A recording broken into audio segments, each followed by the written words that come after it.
Well, hello again, and here we are doing another IWSCC podcast. This is our last podcast recording for 2022. It's been a really fun first year. I think we've done 20, maybe 18 podcasts this year. We're pretty excited about it, and we're coming back in 2023. We have 24 guests lined up for podcasts in 2023, and we're pretty excited. So for those of you who don't know me, welcome to our podcast on all things supplier diversity. My name is Deidre Guy, and I work with the Inclusive Workplace and Supply Council of Canada. We find, source and certify businesses that are owned by people with disabilities and or veterans, and we help connect them to Canadian corporate and governmental supply chains. And so I'm so happy and excited to have one of our very first certified suppliers with IWSCC. It's been a few years that we've known these guys. They do some work for IWSCC. They do some work for other suppliers that we have in our supply base. And so we've really gotten to really know and love this whole family. We knew them before their baby girl, and now we know them after the baby girl. And so it's really been fun. And one of my favorite parts of being with IWSCC is building these friendships and relationships. So I'm so proud and happy to have Aleks and Nataliia here today. I just want to mention that the podcast is brought to you by Pod Supply. And if you're watching on YouTube, our ASL interpretation has been provided by Maple Communications Canada. So Aleks and Nataliia, welcome to the show. And right off the bat, just tell us a little bit about yourselves and what you do. Hello, thank you for having us. You're welcome. So we are Aleks and Nataliia Poposki. We run a business, ACES Project Development Inc. So our main area, we concentrate on IT support, software web design, hosting, exchange, and as well we planning to introduce data entry, bookkeeping, design, mail preparation, and meal preparation and other services. So our company happened basically very soon after we get married. Okay. So we met about 23 years ago. Since then, we were inseparable. Oh, nice. Aleks, yeah, we meet online, and after I came to Canada, and Aleks graduated from college, St. Clair College. And we decided to run ACES Project Development. So you met online, and Yes. you didn't live in Canada at the time, but Aleks did? Yes. Okay. And so did you come to Canada to be with Aleks? Yes. I come Oh my gosh. First he come to be with me. Okay, good. I'm originally Ukrainian, Yeah. but I was studying in Russia, in Moscow. So Okay. Aleks came to me. So he came to Moscow a few times. Yeah. And after we decided that more suitable because of accessibility reason and because of language barrier, we find out that maybe Canadian conditions will be better for Aleks in terms of adaptability. So, and we decide for me to immigrate here. Okay. And how long ago was that? Oh, it was 23 years ago. 23. Okay. So this all happened fairly quickly then. When Yes. you met. Yes. Inseparable. That's right. Maybe 2 years we were back and forth. We were writing letters, faxes, emails. Yeah. That's amazing. So Aleks, you went to school here in Canada. Yes, in Windsor, in St. Clair College. Okay. All right. And then Nataliia, you went to school in Russia or Ukraine? In Russia, I graduated from mining university, but when I came to Canada, I didn't feel that it's really something that I enjoy or want to pursue. Okay. So you started ACES Project Development. I started ACES Project and I graduated from George Brown College. Okay. In nursing. So I graduated. Okay.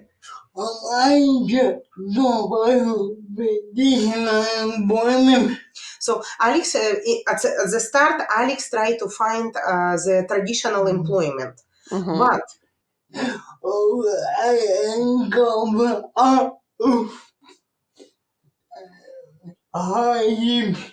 but he encountered a lot of hardship.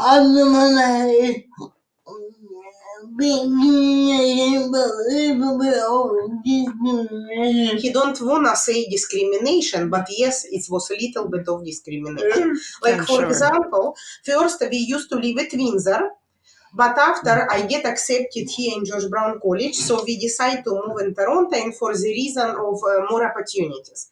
So Alex was trying to search for traditional employment then with some multiple employment agency, and it's a lot of time. Even company that's supposed to work with people with disability who provide services, even they, when Alex come for interview, he sees there is a great level of resistance, and it was very surprising for us. And as well, many times Alex went with when he sent his resume, he immediately get interview. But when people encounter him, when they speak his speech, they immediately, oh, we're gonna call you back. No, we see that it's very challenging, and that's when we decided, told Alex, you know what, maybe we need to work in together, and I will present you. I will be part of the business. So it will be us, not you. So and that's how we decide, and I get involved more in marketing, in communications, and things start happening for us. We start to go to meetings together. I was taking notes, help to translate Alex's speech, and fully participate in decisions. So that's how we get we start to gaining clients. Wow. But again, it's all was mostly freelance. Yes, of course. And so what kind of jobs were you applying for before, Alex?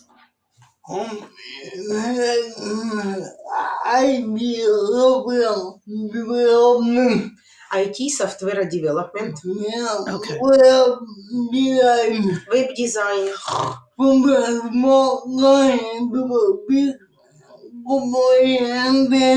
from the small clients to the big corporations.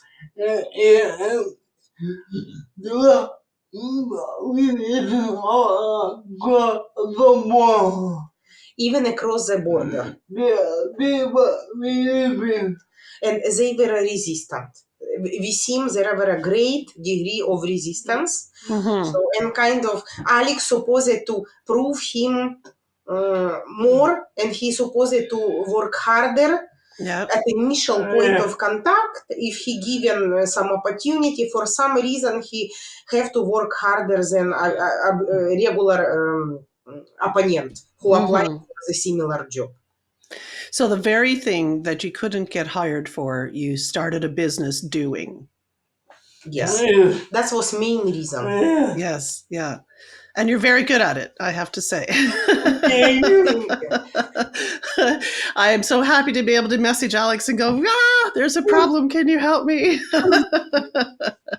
So tell us, Alex, a little bit about your disability and what your day-to-day life is like, and what kind of barriers do you face on a regular basis, and how do you overcome them?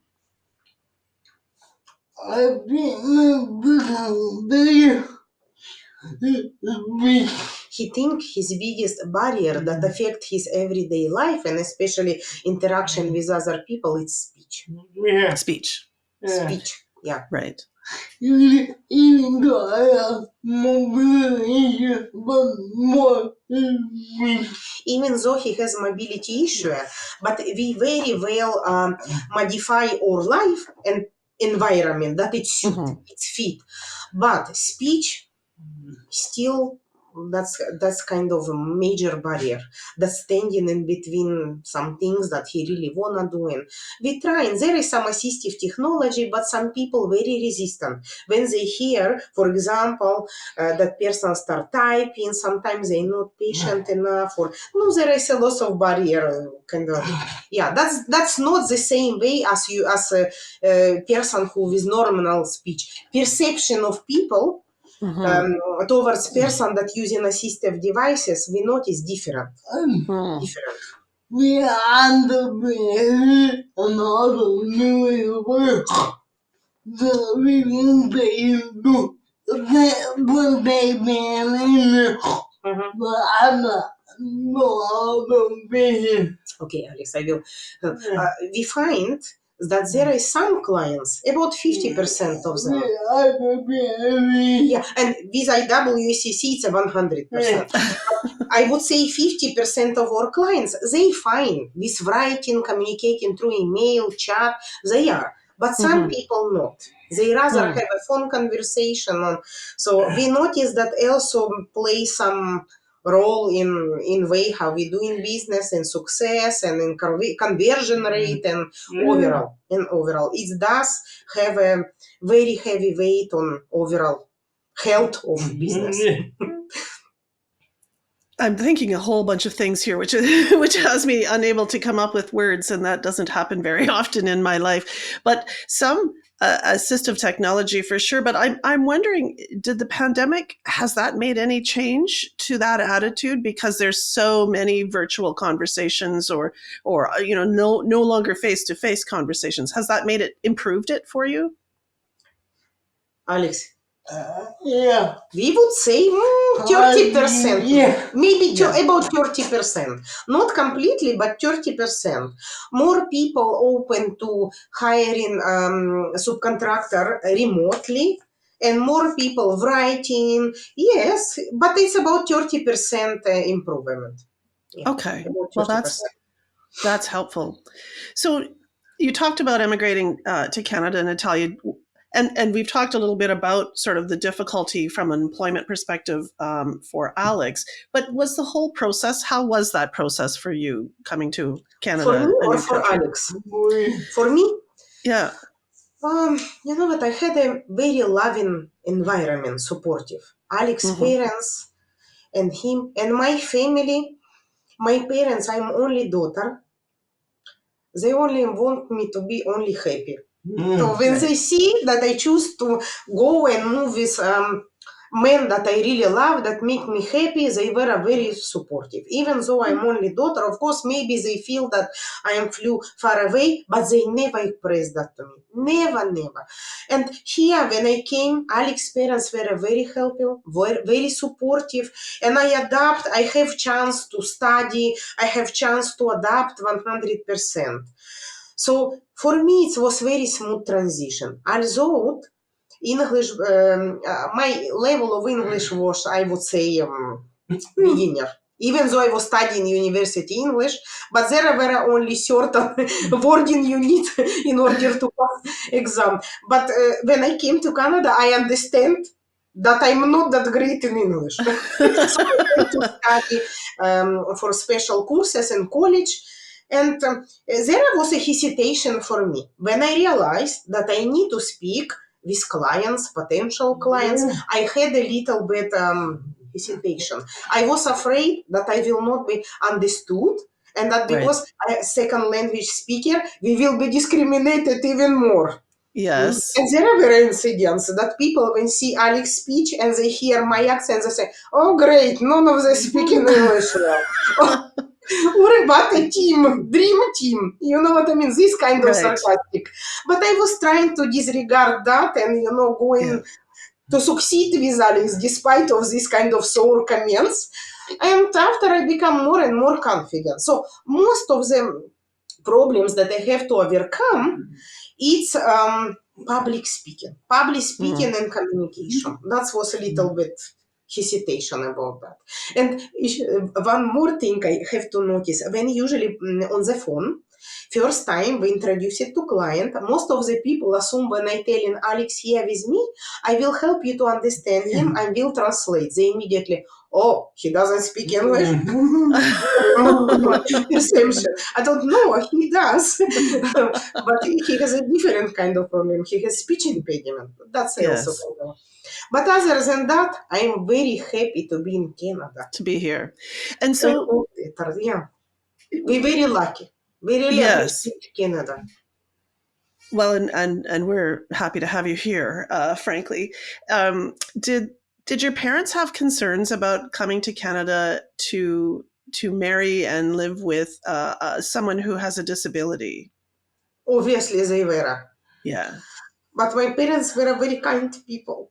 Yeah. And kind of, when they come to visit us, they were so surprised how adapted Canada. Yeah. There are some little things that are not available back home. Like my mom, by the habit from back home, she telling me, Natalia, Alex, before we going outside, make sure, guys, you eat and drink and you take all the necessities. I told mom, we not back home.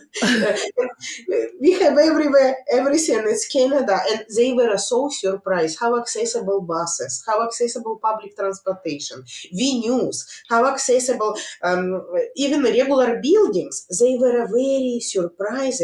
And they see that it's very, you can adapt here. You can adapt here very easily. And sometime after being 23 years with Alex, I forget that he has disability. I don't even think about his disability. He's Alex for me. I just not even notice absolutely. It's not even, I don't take him. I don't think about him that he's disabled. He just Alex, whole Alex for me. Who is my partner, who is my rock, who helping. We do decision, we grow in family, we have a daughter now. So it's kind of environment really help. It's really help. And perception of people when we going outside, most of the people very friendly, people know us in our area, and I wouldn't say any excessive steering or any inadequate reaction or any conversation. So everybody friendly and we feel very comfortable in our surroundings.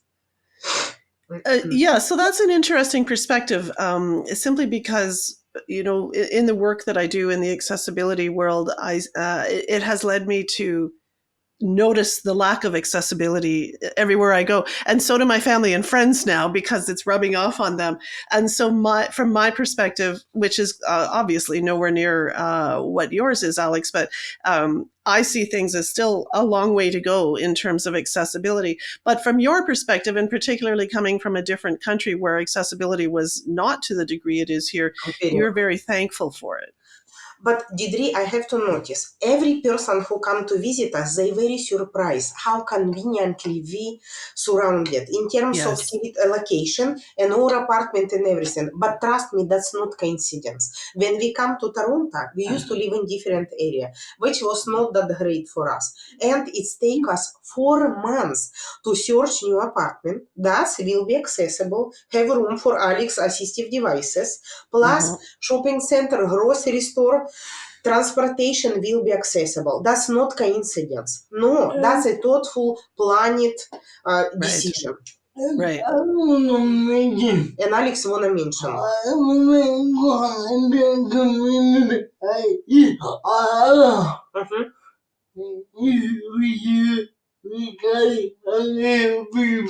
He wanna mention when he going to community, there is still a lot of issues regarding accessibility. Okay.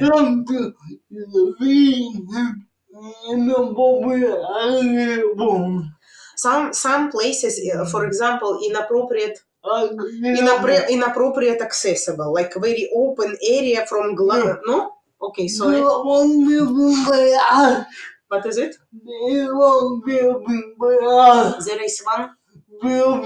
There is one building by us with push button that going down to stairs. There is one building with push button that's going down to stairs. So it's kind of not very well taught. There is some accessibility modifications, Alex saying. So, and you're mentioning, Natalia, that when people come to your house and they see the layout and how nicely everything works and the flow for Alex and your family to live comfortably and accessibly. And I think that's so important, because we have this mentality, I think, in Canada, that if something is accessible, it's no longer attractive, like it's not beautiful, it's more functional, institutionalized even. And it seems to be a thought process amongst building designers, architects, those types of folks that are sometimes, and certainly it's less and less so in my experience, but not as interested in including accessibility. And that ends up to be something that's added on to the end, because there is this idea that it's not going to be as beautiful as architecture that's not accessibly designed. But clearly your living space says differently. And of course, we know that to be the case. So That's very not true. interesting. It's not true. It can be modified and it can be very nice, functional, and very beautiful. This apartment, it's not specifically, we adapted. It's not specifically Right. created for person with disability. But layout allow us to separate area ourselves and decide where it's gonna be what. But from the functional perspective, there could be some improvements. But all in all, we saw some accessible apartments. Remember, we were looking in downtown when we meet couples, they have a child. It could be very nicely done and beautiful. That shouldn't be, it doesn't mean it should look like a hospital. Nothing. No, not whatsoever. No. It can be functional, nice and warm and accommodating. So the responsibility for making your current living space accessible was more on your shoulders, the both of you, or did the Yes, building do it? exactly. Building you had done, to do it. nothing specific. No, Okay, we modify inside. interesting. Not modify, I would say, but rather change layout, thought through how which space will work better and which area of the apartment. So to change the subject a little bit, but then I want to get back to your family. But as I mentioned before, that you're one of IWSCC's longest certified suppliers. And so what has your experience with the IWSCC been like for you? And is it something you would recommend to other business owners that have disabilities? Yeah, I don't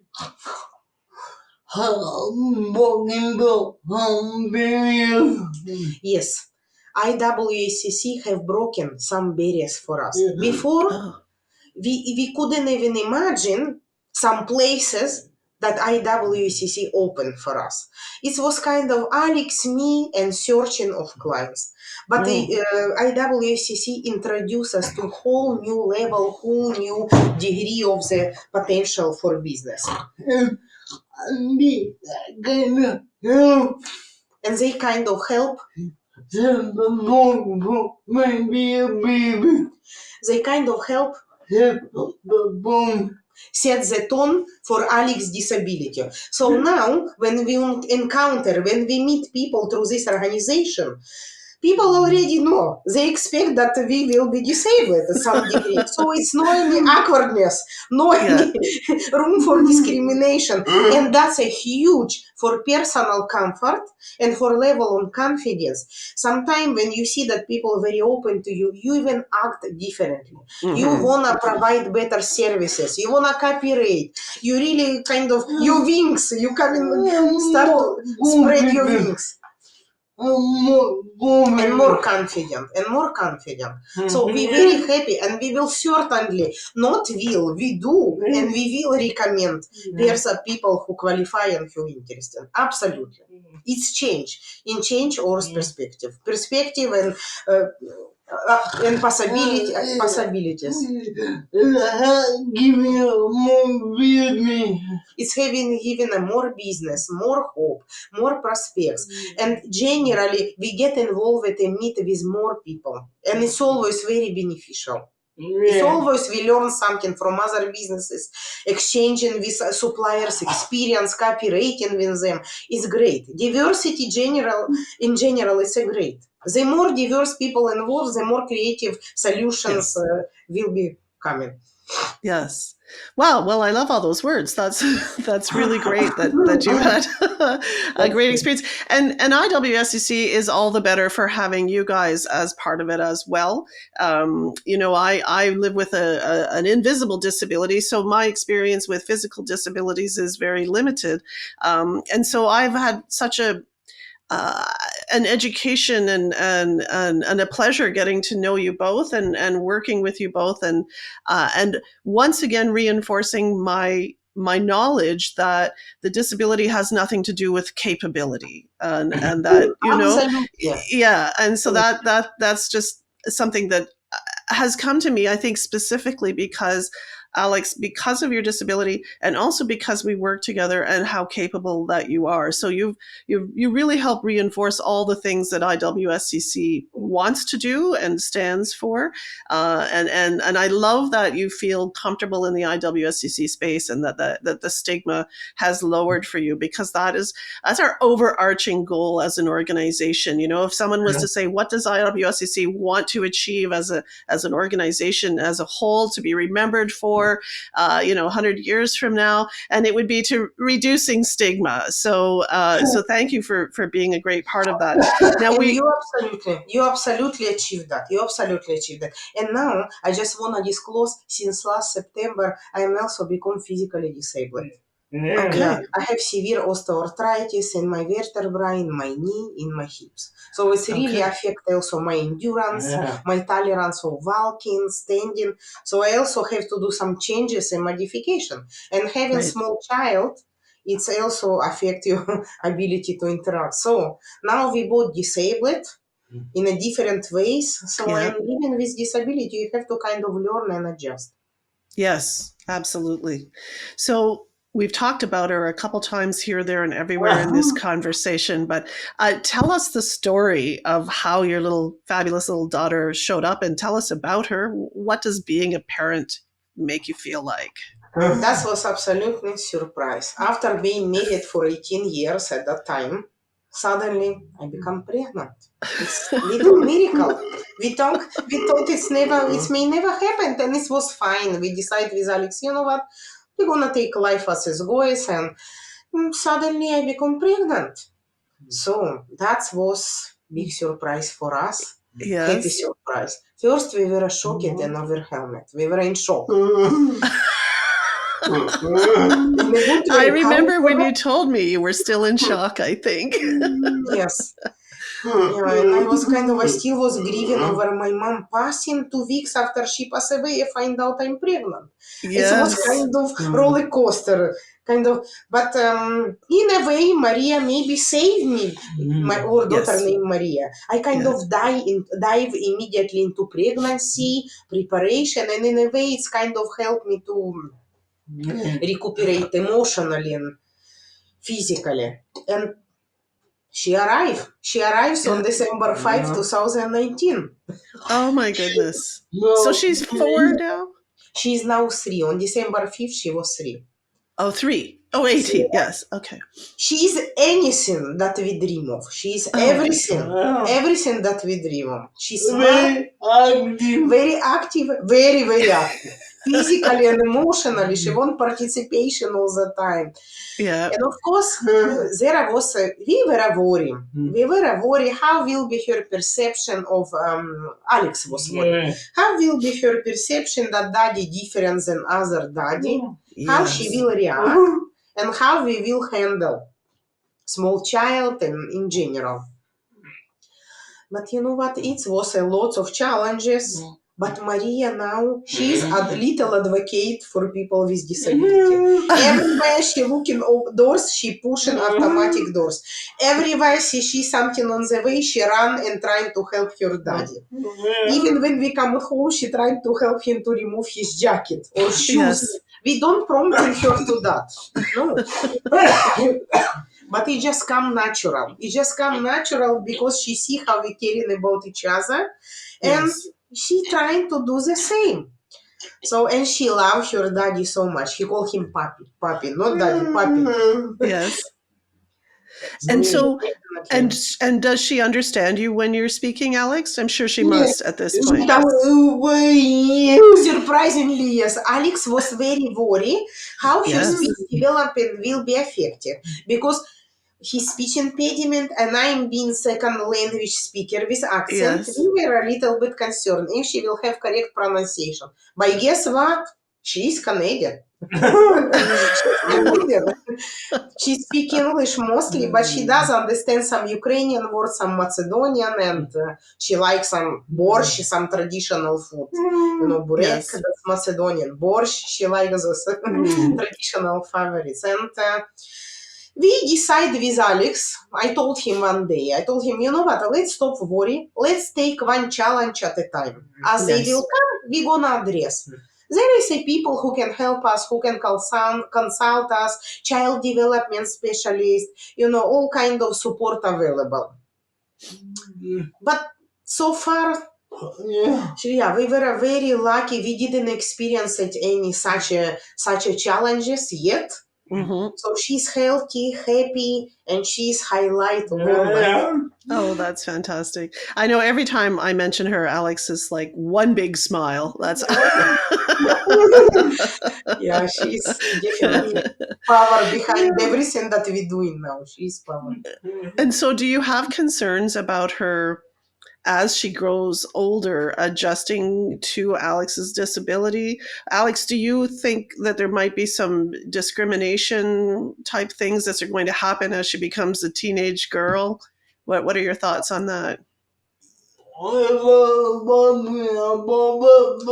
He was wondering about that. That was one of main concerns. But I cannot worry about that now.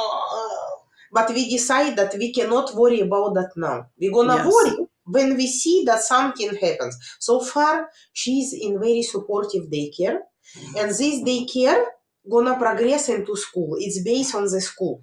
So we did it intentionally, even though this daycare a little bit farther from us, but we want her to do ties and friends. The same kids that she going to daycare, she gonna go to school with them. So that's intentionally was our plan.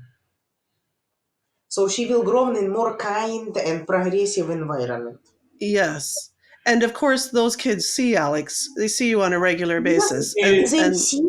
We making connection with parents. All kids are saying hi, Maria, mommy, daddy, and we chatting with parents, both of us. So yes, that's what we're trying to achieve, to build support circle, community. And normalize it.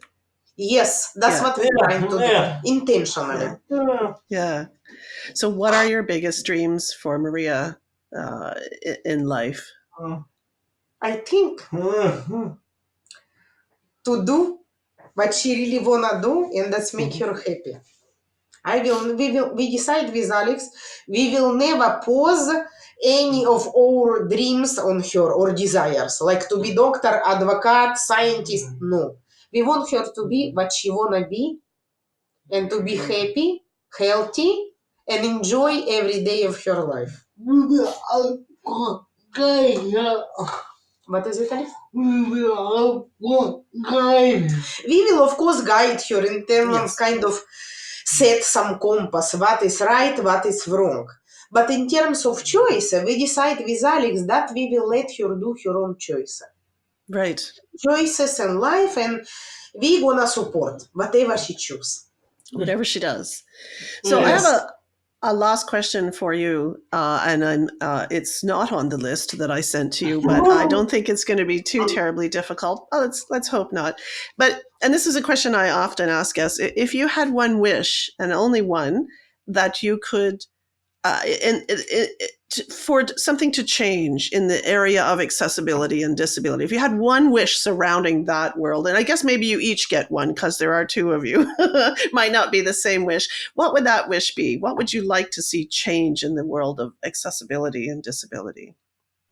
For me, maybe it's not more about environment, but rather perception of people. Okay. I want that other people see in people with disability not a disabled person, but rather personality, and treat them equally. That's from my side. It's rather not environmental, but relationship-wise and perception-wise. That people would be kinder, more understanding, and treat people equally. And see the person and not the disability. Exactly. Okay. Exactly. But Aleks, what is yours? On the business side, I'm working. On the business side, you wanna say? Requirement.